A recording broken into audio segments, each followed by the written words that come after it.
I used to feel like I had to do more in order to manifest my desires instead of embodying it. I would visualize, I would script, I've even bloody tried moonwater, do hours of mindset work, research, content. But every action I took was still coming from the identity of someone that didn't have their desires. Someone that was preparing and becoming instead of the version of me that already had it. Creation is finished. So you're not preparing for your desires, your manifestation, you're selecting it. You're being that version of you. Every time I was becoming, every time I tried preparing for the very thing that I wanted, I was subconsciously selecting a timeline where I didn't have it. And if you relate to this, this is exactly what we're going to dive into in this episode. Hey lovelies, welcome back to another episode. We're your hosts. I'm Leah. I'm Tia. Here we talk everything mindset and manifestation. We help you to embody the identity that makes success, money and life upgrades inevitable by becoming a wealthy woman at the center of it all. So let's talk about the becoming loop trap and what that actually looks like. And this often can look like we're chasing, we're trying, we're waiting, we're forcing, fixing, but never actually arriving to where we want to be because we're like in the mindset, in the state of like, I'm trying to become this person rather than being this person. And signs that we can be in this becoming loop, it's like you're endlessly preparing instead of deciding that you are now the person that has what you want. You're studying identity, like consuming content, but not actually embodying the identity and claiming that you are this identity now. And maybe you're waiting for signs to tell you that you're this person, but you are the person that decides everything. You are the sign. You're the one that gives meaning to everything. So it's like sometimes we're in this waiting period. It's like, okay, when I finally become that person, and then I'll know that I'm enough. Then I'll know that I'm wealthy. Then I'll know that I'm successful. Instead of just deciding that you are that person now. Yeah, and I think it can be that simple because especially when you get into manifestation, you're doing it because you want more. You're doing it because you want the money, the love, the success, Absolutely. The internal growth, that personal development. But for a lot of us, and we've been there, you can get in that cycle of constantly feeling like there's more to do, there's more to learn, there's not more to heal, there's more to fix about yourself, there's more to shift. But the reality is you can't become what you keep assuming you are not. The woman who has it isn't becoming, she exists now as that version of her. And your job isn't to chase her. Your job isn't to chase the love. Your job isn't to chase the money, the success, the career that you want. Your job is simply to select and be that version of you now and stop assuming you are not that person. Like Neville says, you must dare to assume that which you want to be. And that's how you collapse a timeline, by putting your observation on the version of you that already has those things, how she thinks, how she feels, and we'll break this down further throughout the video. It really comes down to, and I think this was my shift moment, of why am I not deciding I am that version of me? Why am I not thinking like her? Why am I not feeling like her? And that's how you collapse the gap between who you currently are identifying with and this thing that you've subconsciously put on a pedestal and that you think you have to keep working towards and assuming and creating and becoming. And the shift is a remembering of like, actually, there's not more I have to do. It's just who am I deciding and identifying to be in the moment. And that's everything we're breaking down in our new masterclass, Be Her Now. All the layers that we have put on ourselves, all the conditions, maybe through childhood, maybe through growing up, maybe through what we have seen, identified with and normalized. It's actually analysing that, putting our attention and our focus on that and seeing how them layers are no longer serving us. And what layers of that identity we have to allow to dissipate in order to start assuming as this version of us and knowing we get to have the things that we want. Yeah, because I think it's shifting from doing into being, isn't it? We're not doing identity, we're being the identity. Powerful. So I think even on my journey, it's really having to get out of that doing, like I'm doing this because I have to do these things in order to have what I want, instead of, like you said, a remembering of who I actually am. And it's who I'm dominantly being every single day that determines what I'm going to get. Yeah. And what's going to show up for me, what I'm claiming for myself, what I'm deciding for myself, who I'm choosing to be on a moment-to-moment basis. And when you're being in the identity, you're reinforcing that identity with the choices that you're making every single day. And this can kind of look like those tiny little micro habits that you do throughout the day, where, you know, you're choosing the thoughts that she would think. You're choosing to live in the end as she would. You're choosing the posture she would have. You're choosing to show up every single day as she would. And choosing the assumptions that she rests in and day out. And I think that's where you go from trying to become something, someone, into, no, I'm it now. I am her. And it collapses. Yeah, you close that gap. You're no longer conscious of an awareness which keeps the separation of there being a separation. Yes, exactly. Because you are her. And it makes me think of that analogy we always used to use of like, you can read all the books about swimming. You can do all the best techniques. Yes. Analyze all the best swimmers in the world. See how they swim. See how they do it. But unless you get in the damn pool. Yeah. And actually start swimming, you don't know if you can swim.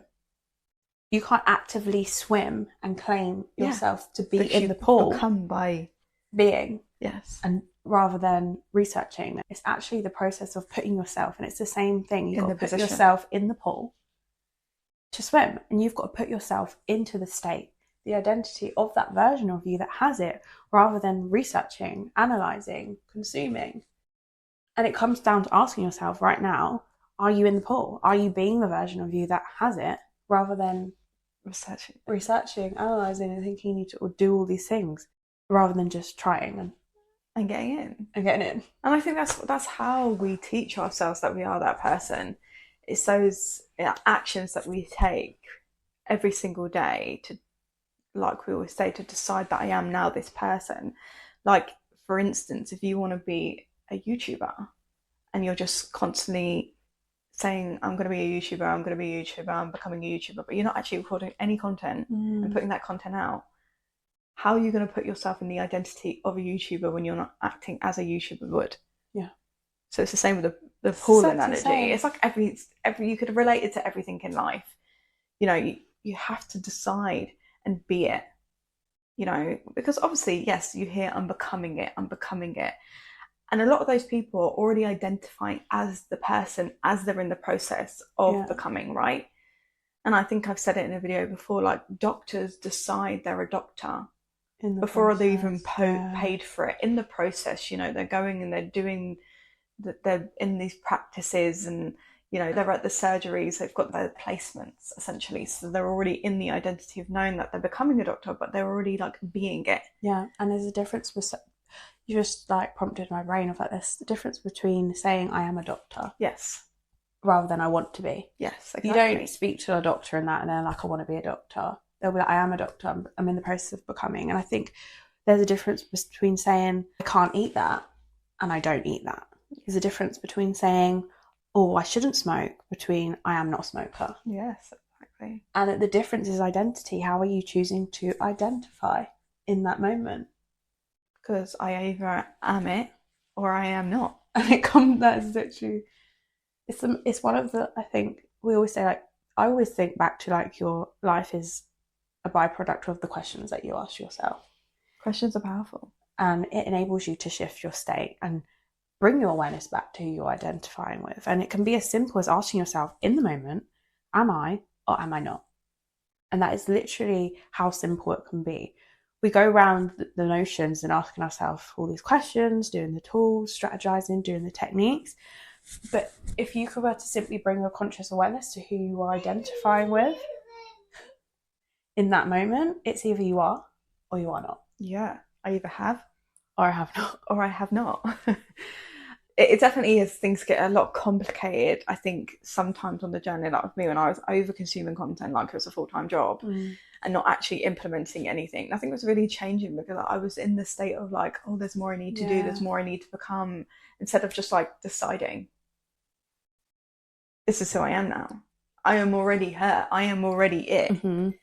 You know, so that's what helped me close the gap from the separation from who I thought I needed to become, instead of just claiming who I already am now. And it does get to be that simple. So when I think you look at it this way, you know, you decide, you embody, you expect, and you normalize it. And that is through the daily actions and choices you choose to embody as her. Because I think that even teaches your nervous system. Your nervous system learns through integration. Yes, we can do the nervous system regulation work. You know, that does help us be more stabilized. But it's feeling that fear and doing it anyway. It's doing those actions and doing it anyway, doing it scared, doing it not knowing if this is the right way. Not you know what I mean? It's showing up. It's very literal. And yeah. my little boy's teaching me this. Of like the subconscious mind is very similar to your the childlike. It's very literal. You reprogram it through action, through what you're doing rather than just what you're saying. I can say to my son all day, don't do that, don't do that, don't do that. Or no, no, no. But he learns through literal action of like even learning to walk. He's not sitting there reading books on how to walk. No. It's through him getting up, learning, taking each step. Your brain is very literal in the same sense of the rewiring process isn't through becoming, it's through being, it's through claiming, and it's through showing yourself that you are that version through how you choose to show up. Your dominant state, how you think, how you feel, what you believe, and also how you act. And for a long time, the action is either overcompensated and you're just trying to act as this version and not changing how you identify, or you're trying to change who you identify as, visualizing, affirming, but you're not changing your actions. Mm-hmm. And I think they go hand in hand. Yeah. They're a byproduct of each other. Once you change your thoughts, you change how you feel. Once you change how you feel, you change what you believe and therefore how you act. And it's like that equilibrium of your whole dominant state changes and how you identify and who you choose to be changes. And therefore the reflections you're getting back and how your 3D materializes around you changes because you have changed. You have changed, exactly. The change must come from you first in order for things to change. And we make it more complicated than it needs to be because I think a lot of us just are waiting for something to change instead of being the change and deciding that we are now the person that we desire to be. And it can be that simple. So it's like, what are you willing to give up in order to become, in order to be it now? What things can you give up in order to be the version of you that you keep telling yourself you are, but not actually claiming that you are? So instead of visualizing and just affirming, although those tools can be powerful to get you into the state, use identity contradiction. Bring awareness to who you are being in the moment. Identify what you want, decide, because decision is the point of collapsing. Decision is the point of things moving. Decision is the point where you put your observation on what you want and claim it.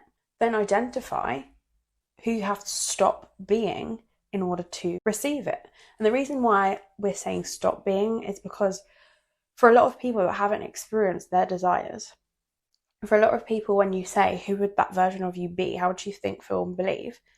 They find it hard. This isn't me putting limitations, but it's literally through having conversations with you guys. So if they find it hard to put their awareness on something they haven't yet experienced. And obviously that's how everything is created. It's first created in imagination internally. But sometimes we find it easier to bring our awareness through the negative bias of what we need to stop doing in order to be that version. So for example, what behaviors would you have to stop in order to start claiming, deciding, and showing up as that version?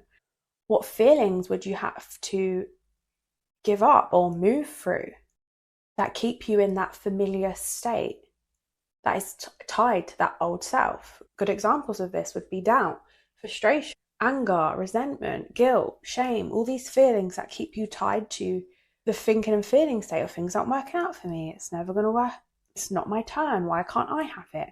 That could never be me. All these things are associated with each other because your thinking state creates your feeling state and it's programming you into that state of being. So what feelings? Sometimes it's easier to identify the feelings. Do you need to give up? Recognizing the feelings as well, but not identifying yourself as them. Yeah, exactly. It's okay that these feelings come up. They're there to be felt. Emotion is energy in motion. So it's like it comes up, you recognize it, you let it pass right, but you don't identify that as who you are. Yeah, you feel it, you don't feel it. In other words, of like, okay, I have this feeling, I'm going to release it, I'm going to let it flow out. Feelings are just energy in motion, but I'm not going to fuel it and feed it in the sense of identifying with it. Yeah, let it define me who I am. Yeah. Because for a lot of people, they think manifestation is about adding things on, acquiring, getting more. But actually, and this has been a truth for myself, it's about subtraction. It's about removing the layers, the beliefs, the assumptions, the perceptions that keep you identifying and believing that you don't get to have this thing. It's about removing all the building blocks that say you can't have it. And once you dissipate them, it's a remembering of actually I'm inherently worthy as I am and I get to have it just as I am. Yeah, and that's so true. And it's just a lot of the times it's allowing ourselves to have the things we want, and we've done an episode of this about allowing yourself to have permission what you want, and it really is, we're always looking for permission outside of us to just be the person, you know, and it's like waiting for someone to give us permission, but you're the one that's creating your reality. You are the upper power. You're the one deciding what goes. You call all of the shots. So how we bring this all together is, I think it's how you show up every single day. Like before I start my day, I already set the intention of who I'm being, of who I am. And I tell myself, I am now this. I am the woman who, for me, it's I'm the woman that has it all. And I know what that looks like to me. It just reinforces the identity of, yeah, I am her. So if you're going to show up every single day, it's showing up with intention and then bringing yourself back to that. It's not how long you stay in the state of something, it's how often you return to it. So it's not needing to be perfect throughout your day, but it's being aware. Because awareness is key. Awareness is your currency. What you focus on grows. Where you place your attention, that is your most important currency. And you know, what we focus on grows. So like your focus is always better to be directed on self, on who you're being, on who you're claiming to be, who you're choosing to be. So as you start your day, you can start with, okay, if I knew it was done, how would I choose to show up today? What would I choose to claim for myself? What would I decide? What would I know to be the truth about me? Because I've got rid of all the things of why I can't be it, of what's stopping me from being her. And it's like, what would I stop worrying about? What would I stop trying to fix? What would I stop trying to force? What are the things I'd give up to stop waiting? And that's the real identity lock-in, I think, when you can really start to get rid of the separation between who you think you should be or who you're trying to become, and just be it. And who you are right now in that moment. When you ask yourself them questions, I think the resistance dissipates because you're no longer trying to force yourself into this idea of who you think you should be, but rather sink in, put yourself back in that position of power. Position of power is key. And recognize you are right now. And there's nothing or more you need to do, but rather just exist and claim and decide. And that's when you become it. I think that is when you become it. Even, you know, an assumption though false if persisted and were hardened into fact. And like you said before, there's power in questions, because our mind will always come up to seek the answers.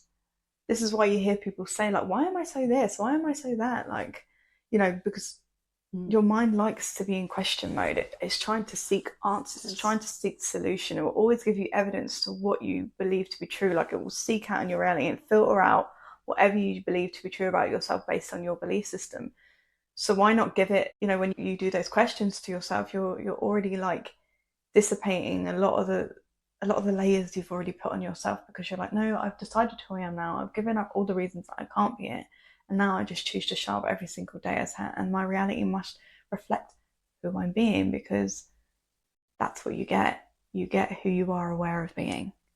And it's as simple as that. We're going to close the episode there. We hope you liked it. We'd love your feedback to see what resonated, how you're claiming to be her now. So if you're done manifesting from design, you want to embody from identity, but not just in theory, in your nervous system, in your habits, in your beingness, who you're deciding and choosing to be daily, join our Be Her Now masterclass, The Art of Living From It's Done. If you're ready to stop trying to become, waiting to become, and be her now, this masterclass is for you, and all the links to work with myself or Tia are in the description box.